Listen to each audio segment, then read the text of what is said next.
जय सत्यम सिद्धानम। मैं यतीन्द्र मोहन गंसल स्वागत करता हूँ आप सभी का अपने YouTube चैनल पर। और मैं उम्मीद करता हूँ आप सभी लोग स्वस्थ हैं, कुशलतापूर्वक अपने जीवन को जी रहे हैं और सभी तरह से अच्छे काम कर रहे हैं। तो आज मेरी आपसे हम्बल रिक्वेस्ट है कि आप सभी लोग वीडियो के अंत तक ज़रूर बने रहें मेरे साथ, क्योंकि आज इस वीडियो में कुछ बहुत ही दिलचस्प सवालों के जवाब देने वाला हूँ, जो कि पर्सनली मुझसे रिलेटेड हैं, यानी कि मुझसे पूछे गए हैं किसी के माध्यम से।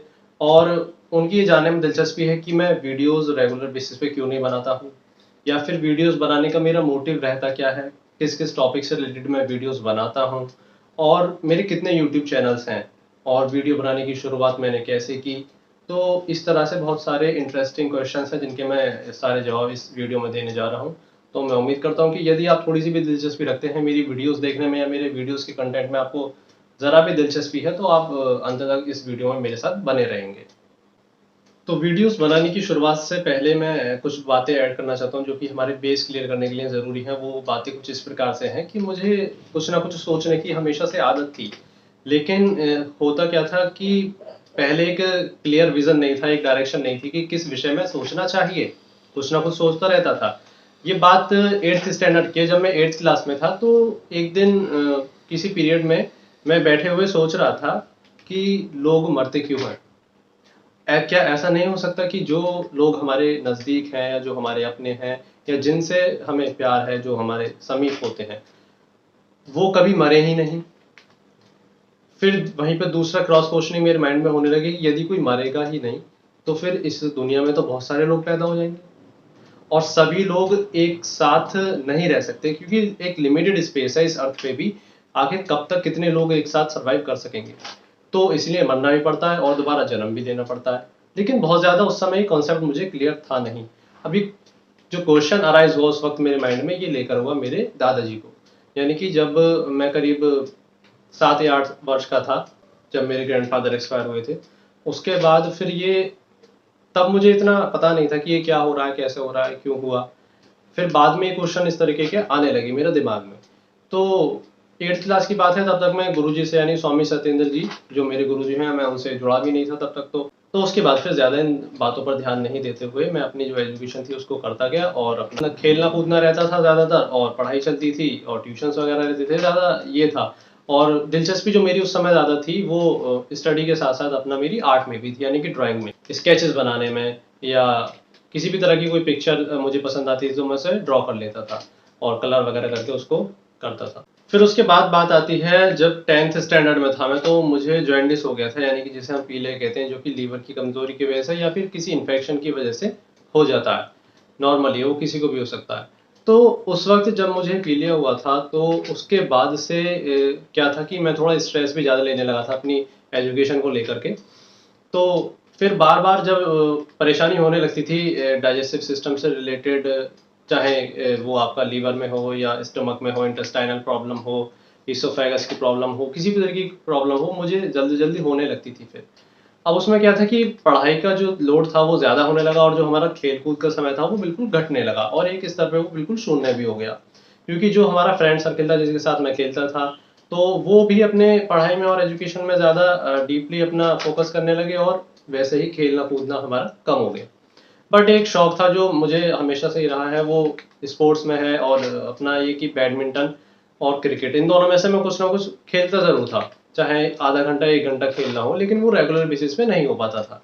अच्छा, जो मेरे फादर हैं, यानी कि पापा को किताबें पढ़ने का या किताबें इकट्ठे करने का बहुत शौक था, जो कि आज भी है, लेकिन आज तो वो थोड़ा कम हो गया है। बट पहले क्या था कि वो कहीं भी जाते थे, कोई बुक स्टोर पे जाते थे, या कहीं ऐसा एग्जीबिशन होती थी जहाँ पे बुक मेला लगता है, जिसे पुस्तक मेला कहते हैं।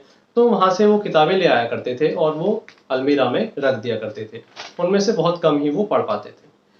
फिर मुझे क्या लगा कि एक दिन मैंने वो बहुत सारी किताबें देखी, तो मुझे लगा कि इनमें से कुछ चुनिंदा किताबें जो हेल्थ से रिलेटेड हैं, ऐसी भी थी उसमें बहुत सारी, जैसे कि आयुर्वेदिक चिकित्सा, या जीवन जीने की कला, या फिर स्वस्थ रहने की कला। तो ऐसी कुछ किताबें थी, राइटर्स उनके अलग अलग थे, नाम मुझे सभी के याद नहीं है। तो मैं उन्हें पढ़ने लगा।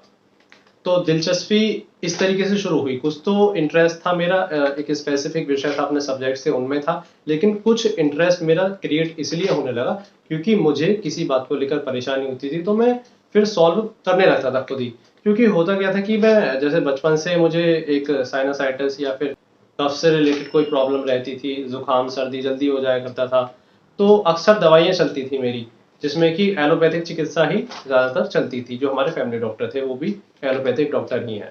तो फिर ज़्यादा दवाइयाँ खा कर मैं परेशान होने लगा, तो मुझे लगा कि कुछ ना रिजल्ट निकल रहा है, तो फिर अपने आप भी कुछ सर्च करना चाहिए। तो मुझे दिलचस्पी फिर उसमें बढ़ने लगी आयुर्वेद में। आयुर्वेदिक तरीके से कैसे हमें अपने जीवन को जीना चाहिए, ये सब हम जानते ही हैं, कुछ भूल चुके हैं काफ़ी हद तक इस समय हम, बट हमें जानना चाहिए क्योंकि ये हमारी प्राचीनतम विद्या है स्वस्थ रहने की।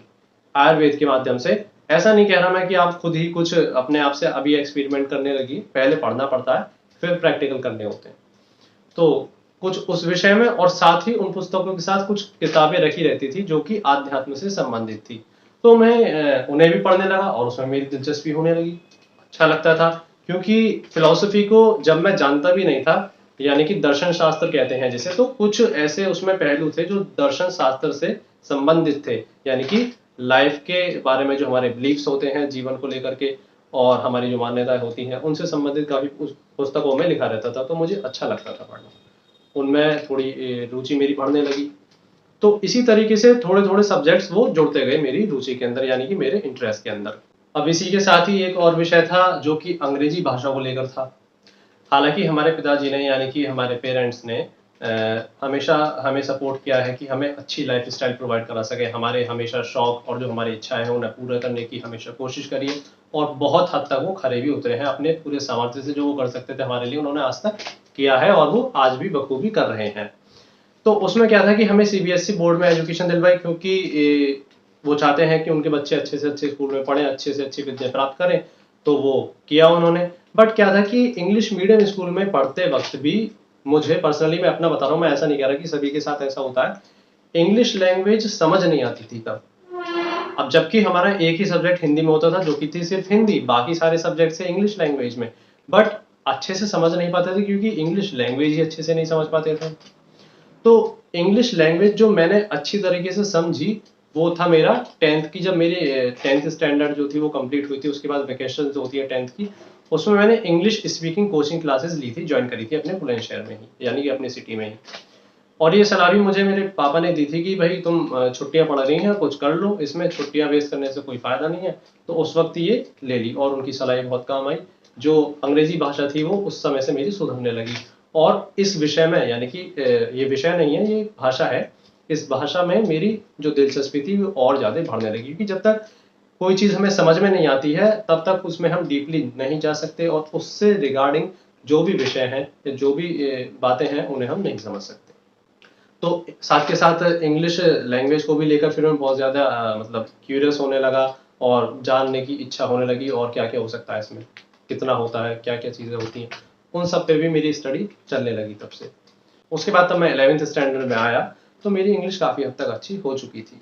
तो इंग्लिश में मैंने अच्छा खासा स्कोर भी किया था 12th स्टैंडर्ड में अपना, और साथ ही अन्य विषयों पे भी उससे काफ़ी फ़र्क पड़ा था क्योंकि समझने में आसानी हो जाती थी सारी। तो अभी तक मैं अपने जीवन में, यानी कि 12th स्टैंडर्ड तक, यानी कि लगभग 18 से 19 वर्ष के आसपास काफ़ी कुछ ऐसा सीख चुका था जो मुझे लगता था कि मैं सभी के साथ शेयर कर सकता हूँ। बट उस समय तक मैंने मोबाइल फ़ोन नहीं लिया था, जिससे कि मेरी एजुकेशन में कोई डिस्टर्बेंस ना क्रिएट हो, मेरी वजह से ही या फिर मोबाइल डिवाइस की वजह से। तो वो जो मोबाइल लेने की ख्वाहिश थी वो पूरी हुई जब मैंने अपना ग्रेजुएशन में एंटर किया, यानी कि बीकॉम में फर्स्ट ईयर में आया, तभी मैंने मोबाइल फ़ोन ले लिया था। उस मोबाइल फ़ोन के लेने के बाद सोशली ज़्यादातर मैं कनेक्ट नहीं रहता था लोगों से, बट ये सबसे पहले जो सोशल ऐप थी वो फेसबुक से मैंने स्टार्टिंग करी थी, जो मैंने अपने कज़िन से, अपनी बड़े भाई से अकाउंट क्रिएट करवाया था। उस समय वो मुझे करना नहीं आता था। उसके बाद जब मोबाइल आ गया तो मुझे ऐसा लगने लगा कि जब इसमें इंटरनेट भी है, मोबाइल है मेरे साथ, तो कि अब मैं पूरी दुनिया से एक साथ जुड़ रहा हूँ। क्योंकि इंटरनेट का काम ही ये था कि सभी लोगों को, पूरी दुनिया को एक दूसरे से कनेक्ट कर देना, जितने भी इस दुनिया में लोग रहते हैं उन सभी को एक दूसरे से कनेक्ट कर देना, और वो अपने घर बैठे ही या जहाँ भी हैं वहाँ से किसी भी तरह की कोई भी इंफॉर्मेशन अपने फ़ोन के थ्रू कलेक्ट कर सकते हैं। तो मेरी दिलचस्पी फिर बढ़ने लगी फैक्ट्स एंड फिगर्स पे, और जो थॉट्स होते हैं अच्छे-अच्छे महान लोगों ने जो अपने सुविचार प्रकट किए हैं सभी के जीवन के उत्थान के लिए, या फिर किसी भी तरीके का जो उनके जीवन में ओवरऑल डेवलपमेंट है वो आ सके, इस तरह के विचार, यानी कि मोटिवेशनल कोट्स जिन्हें हम कहते हैं, वो कलेक्ट करने शुरू करे, वीडियोस देखनी शुरू करी।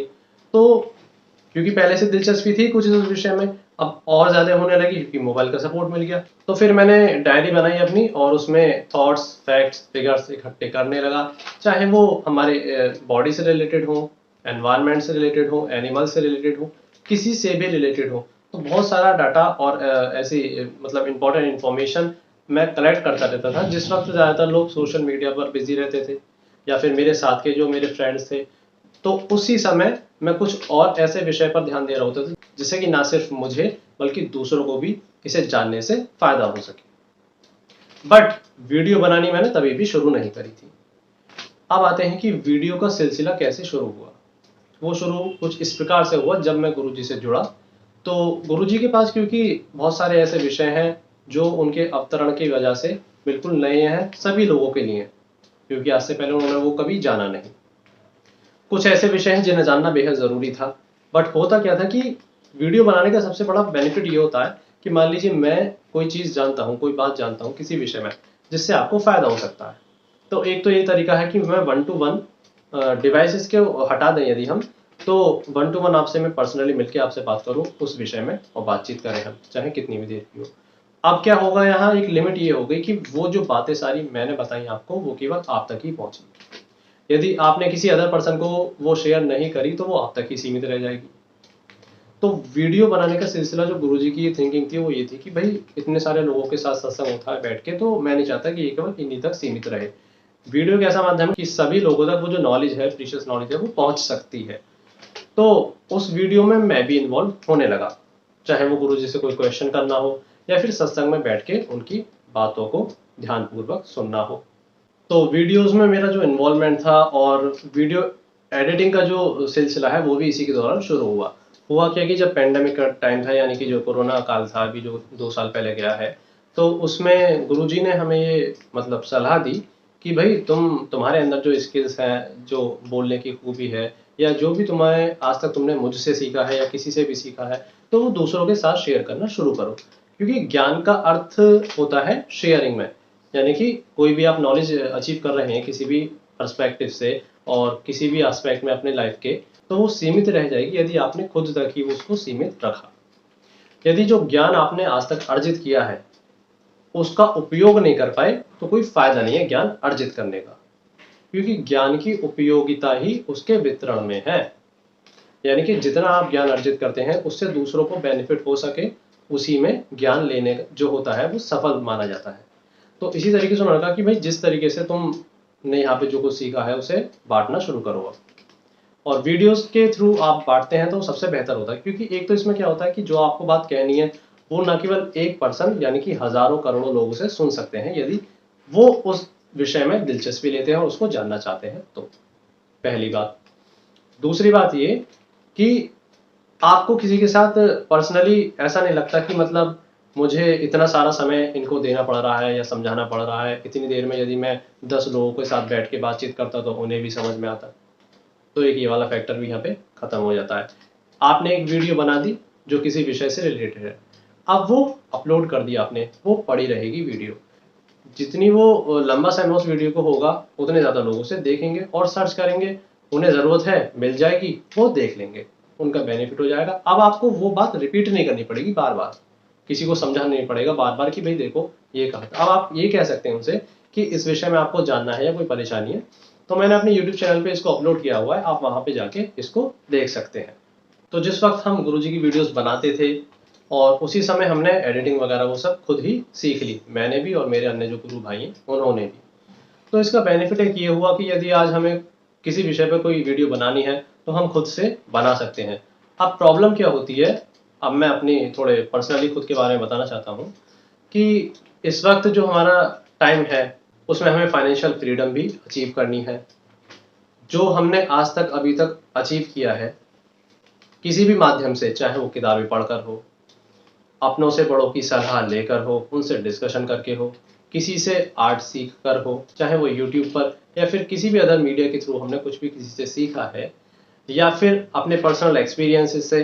भाई फैमिली में रहते हैं सब लोग और जो एक अब ईश्वर की कृपा से हमारा जो परिवार है वो काफ़ी बड़ा है और सभी लेकिन आज एक साथ नहीं रहते हैं, लेकिन सब लोग रहते हैं, नज़दीक ही रहते हैं सब। तो कुछ मैटर्स ऐसे होते हैं जो आप पर्सनली अपनी फैमिली में फेस करते हैं, उनसे आपको समझ आती है। फिर आपको लगता है कि जो हमारी फैमिली में हो रहा है यार, ये तो सभी जगह हो रहा है, कि जो प्रॉब्लम आज हमारे साथ है एक किसी कारणवश हो गई है, तो उसका सॉल्यूशन यदि हम प्रोवाइड करा सकते हैं जिससे कि दूसरी फैमिली उससे बच सके या फिर उसी से जूझ रही हैं वो भी, तो उससे बाहर निकल सके, तो कितनी अच्छी बात होगी।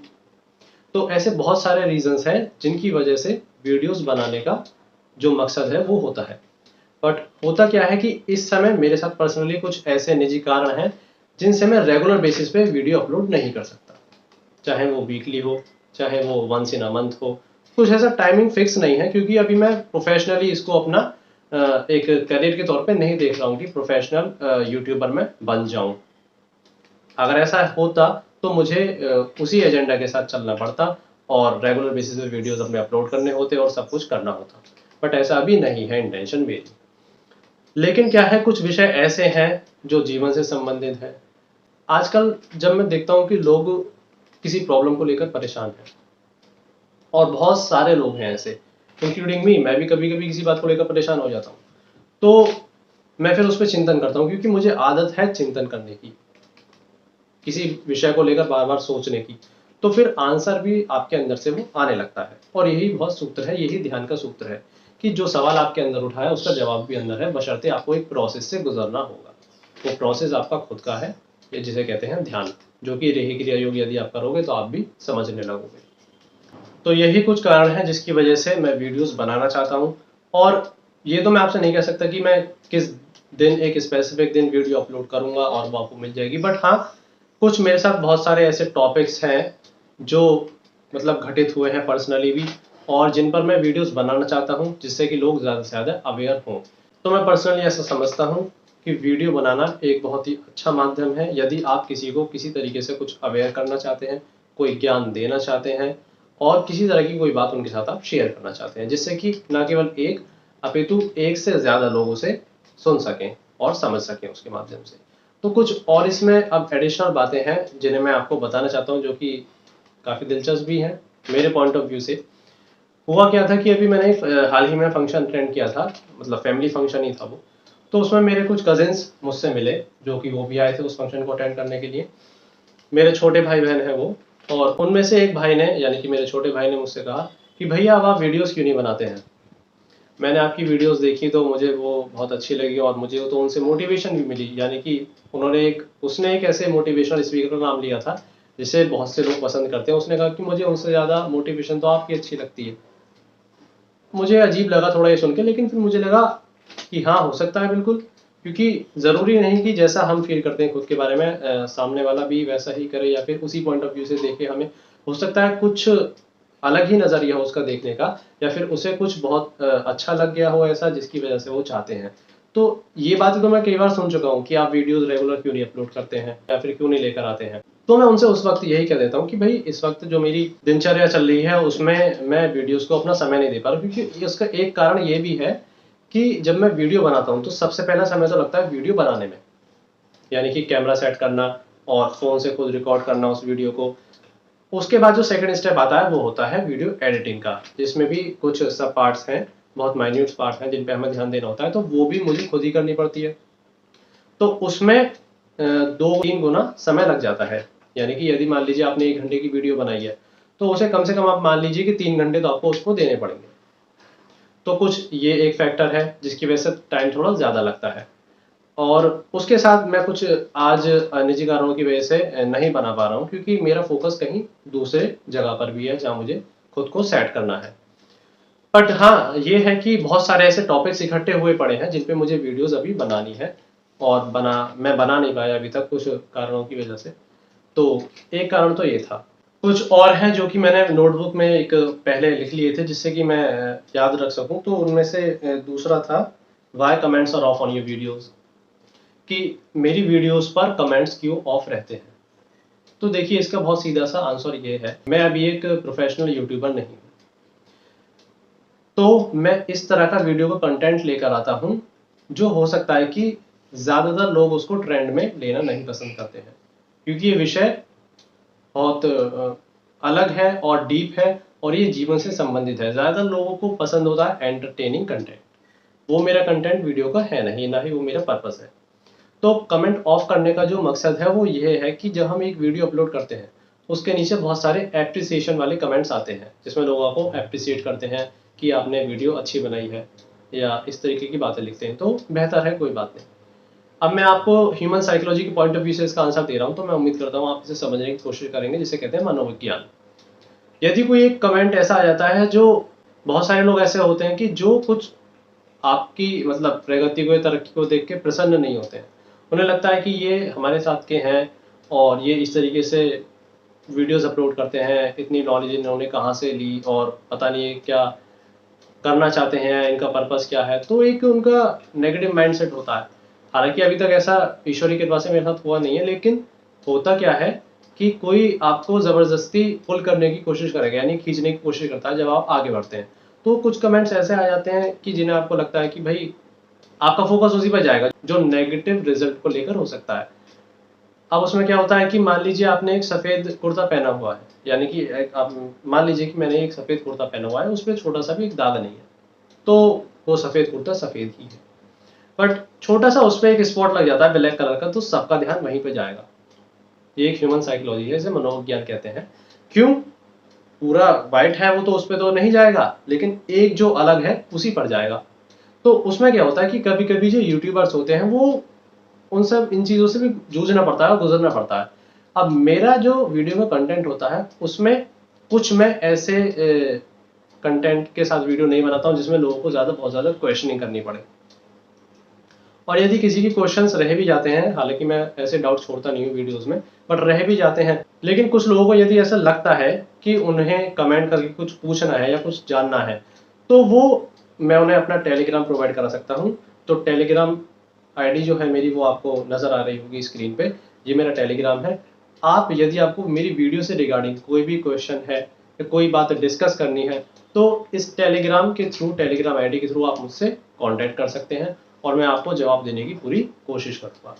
तो ओवरऑल मैं उम्मीद करता हूँ कि आप समझ गए होंगे कि कमेंट्स ऑफ क्यों रखता हूँ, और उसके एक पीछे रीज़न ये भी है कि कमेंट जब आपके ऑन रहते हैं तो बहुत सारे कमेंट्स आते रहते हैं। अब आप उनका रिप्लाई नहीं करेंगे तो वो भी परेशान होते हैं, फिर वो गुस्सा हो जाते हैं कि भाई हमारे कमेंट का रिप्लाई नहीं आया, या हमने तो एप्रिसिएशन दिया और इन्होंने लाइक भी नहीं किया। वो तो बहुत सारी बातें होती हैं जिसके रिगार्डिंग मुझे लगता है कि कमेंट्स ऑफ रहना ही बेहतर है। यदि वाकई किसी को कुछ जानना है या पूछना है तो वो इतना तो कर ही सकता है।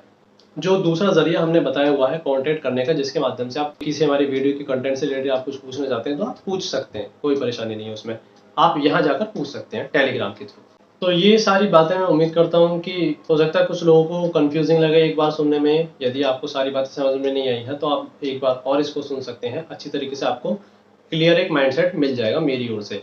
क्योंकि मेरा जो मिजाज है, जो मेरी पर्सनैलिटी है, जिसे कहते हैं व्यक्तित्व, वो कुछ इस प्रकार का है कि मुझे हर विषय में थोड़ी या फिर ज़्यादा जानकारी लेने की, एक कहते हैं कि एक मतलब व्यक्तित्व होना उस तरीके का, जिसे हम ग्रीक टर्म होती है इसके लिए, एक फिलोमैथ और पॉलीमैथ। यानी कि ये दो वर्ड एक ऐसे होते हैं कि वो बंदा या वो पर्सन हर तरीके की नॉलेज रखता है और कुछ ना कुछ सीखता रहता है किसी विषय में, तो उसको कहते हैं फिलोमैथ और पॉलीमैथ। तो इस तरीके की पर्सनैलिटी है मेरी। तो मैं नहीं चाहता कि जो नॉलेज मैंने अटेन करी है किसी भी माध्यम से वो मेरे तक ही सीमित रहे, वो जानी चाहिए। कि मुझे इस बात से बहुत दुख होता है और परेशानी होती है जब मैं लोगों को किसी बात से परेशान देखता हूँ। वो किसी एक ऐसी स्थिति में फंस जाते हैं जिससे वो बाहर निकलना नहीं चाहते।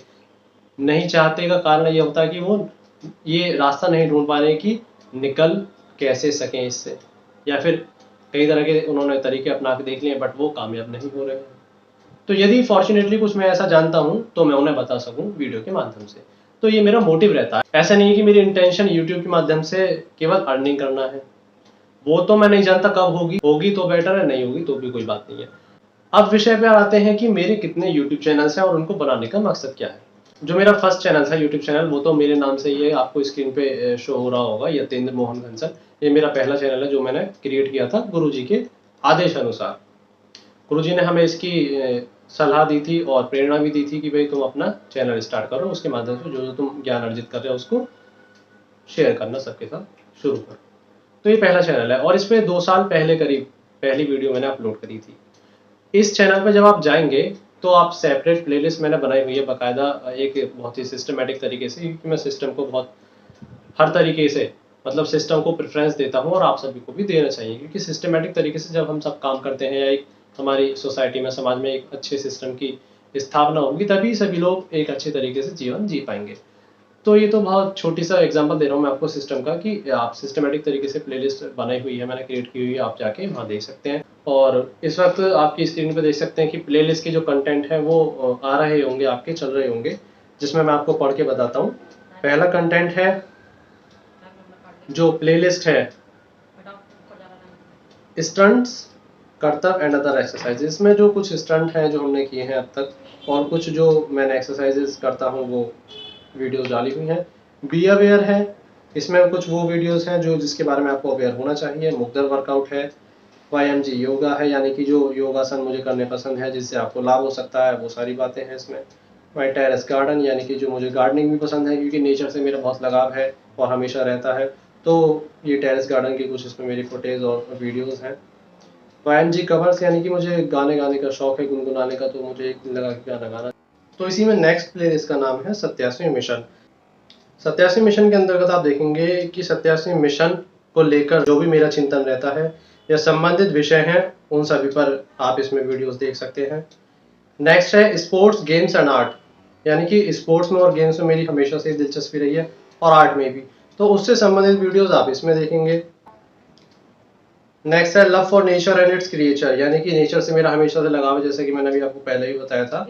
तो नेचर और उसके क्रिएचर, यानी कि जितने भी संसार में जीव हैं, तो जिससे भी मेरी जिस प्रकार से भी अभी तक मुलाकात हुई है, यानी कि हम कह सकते हैं किसी के कांटेक्ट में मैं आया हूँ, तो उसके रिगार्डिंग जो भी कुछ बातें हैं या फिर कुछ यादगार पल हैं, वो मैंने इसमें शेयर किए हुए हैं। YMG आर्ट, इसमें आप देखेंगे कि मैंने अपनी कला को वीडियोस के माध्यम से प्रदर्शित किया हुआ है। मस्ट वॉच, यानी एक बार अवश्य देखें, स्पिरिचुअल टॉक्स एंड ओकेजन्स, तो इसके अंतर्गत मैं सारी वो वीडियोस डालता हूँ या अभी तक मैंने डाली हैं जो आध्यात्मिक चिंतन के ऊपर और किसी पर्व, या जैसे हम कहते हैं किसी त्योहार या किसी भी जो हमारा एक उत्सव होता है या उससे रिलेटेड कोई भी दिन होता है, तो उससे संबंधित कोई भी विषय होता है, उस पर इसमें मैं वीडियोस डालता हूँ। नेक्स्ट है meaning of my dreams and visions by Gurudev, यानी कि जो मेरे स्वप्न आए हैं मुझे, कुछ मुझे ऐसा लगा कि वो मतलब किसी दिव्यता से संबंधित है, या विजन, यानी कि जैसा हम रेखी क्रिया योग करते हैं, ध्यान करते हैं, मेडिटेशन, तो उससे संबंधित कोई विजन होता है, तो उसको मैंने क्लियर किया हुआ, सॉर्ट आउट किया हुआ है गुरुजी के साथ वीडियो के माध्यम से, तो आप इसमें वो देख सकते हैं।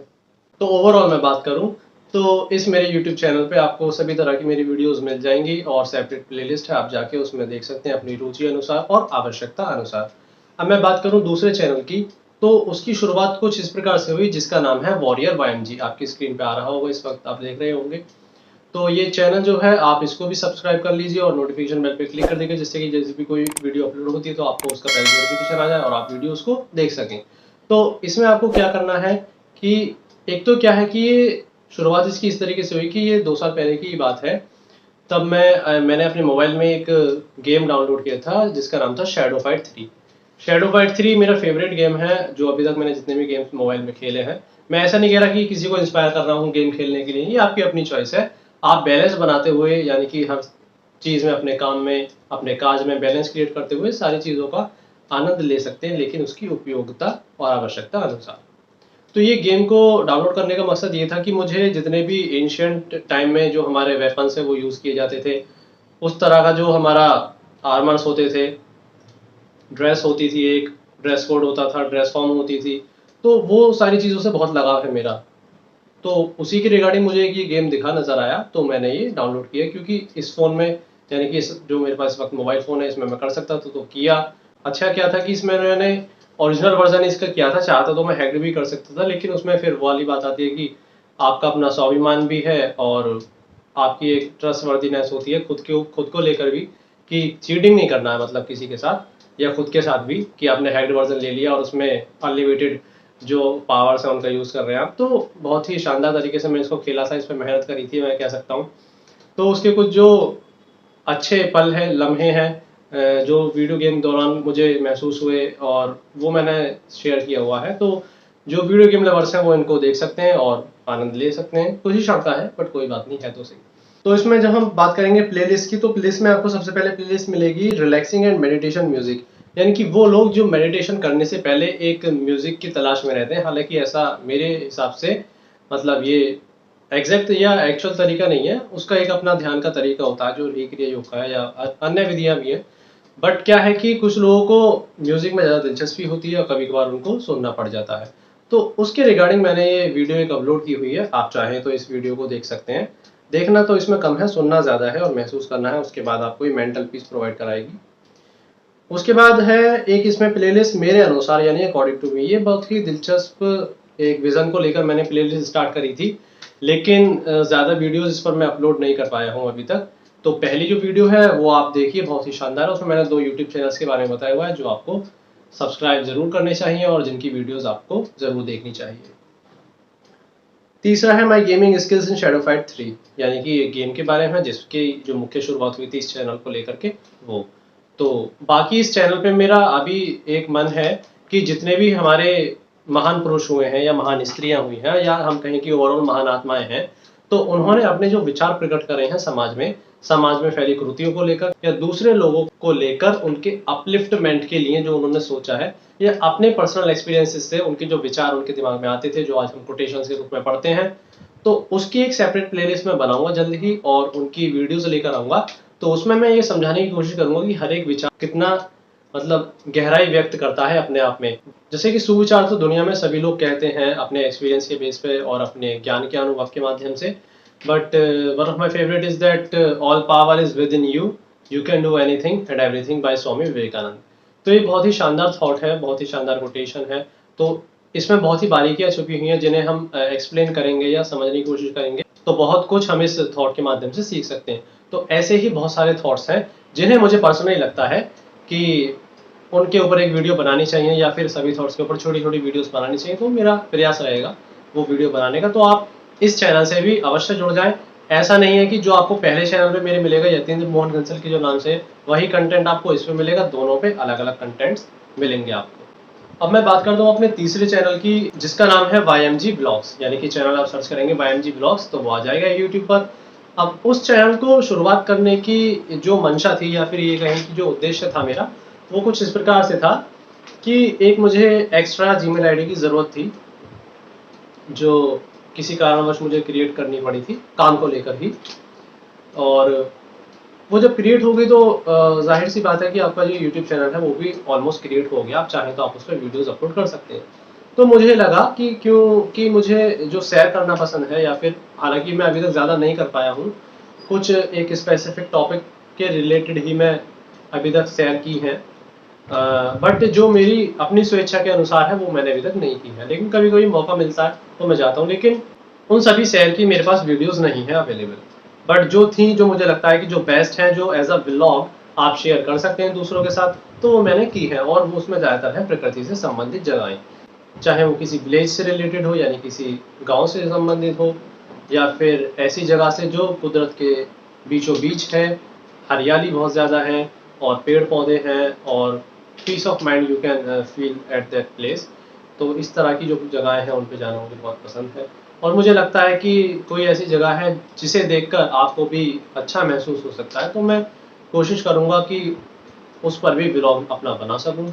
और ख़ास तौर पे कुछ पर्सनली मुझे व्लॉग बनाना पसंद नहीं है, बट हाँ, जहाँ मैं जाता हूँ और वो मुझे जगह पसंद आती है, मुझे लगता है कि उस जगह को आप सभी को भी देखना चाहिए, वो खूबसूरत जगह है, देखने लायक है, तो मैं उस पर वीडियो बनाकर अपलोड करूँगा। तो आप यदि व्लॉग के शौकीन हैं, व्लॉग्स देखने के शौकीन हैं, तो आप इस चैनल को सब्सक्राइब कर सकते हैं। नोटिफिकेशन बेल पे क्लिक ज़रूर कीजिएगा जिससे कि आपको नोटिफिकेशन मिल जाएगी जो वीडियो अपलोड होगी। तो इसके रिगार्डिंग जो मुझे बताना था मैं बता चुका हूँ। तो मैंने आपको बताया कि मेरा जो पहला यूट्यूब चैनल था, दूसरा और तीसरा, अभी तक मेरे 3 यूट्यूब चैनल्स हैं और मुझे लगता है कि अभी के हिसाब से सफिशिएंट है, जो कि मैं इन पर भी अभी रेगुलर बेसिस पे वीडियोस नहीं डाल पा रहा हूँ कुछ कारणों के चलते। तो मेरा प्रयास यही रहेगा कि मैं ऐसा नहीं कह रहा, देखिए कुछ लोग यहाँ सोचेंगे कि शायद मैंने ही सारा ज्ञान अर्जित कर लिया इसीलिए मैं बताना चाहता हूँ। देखिए ऐसा बिल्कुल नहीं है।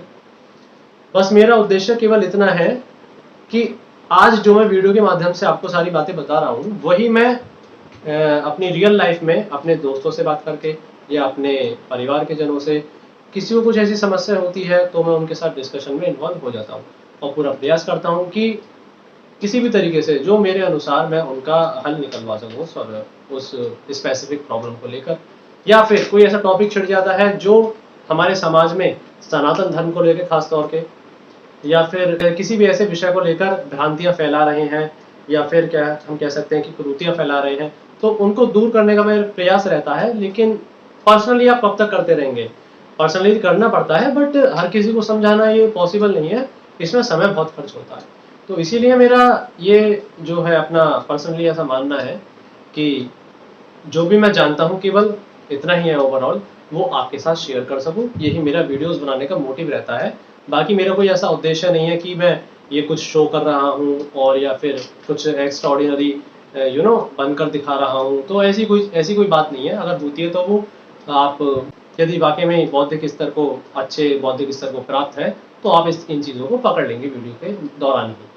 तो मैं उम्मीद करता हूँ कि अभी जो सारी मैंने बातें बताई हैं आप लोगों को सभी समझ में आ गई होंगी। हो सकता है आपको ऐसा लगे कि बहुत सारा कुछ कंफ्यूजन क्रिएट हो गया है कुछ बातों को लेकर, कुछ बातें मैशअप हो गई हैं, तो उसके लिए मैं माफ़ी चाहता हूँ, क्योंकि मैं कभी भी कोई स्क्रिप्ट तैयार करके पहले से और फिर उसके अकॉर्डिंग वीडियो नहीं बनाता।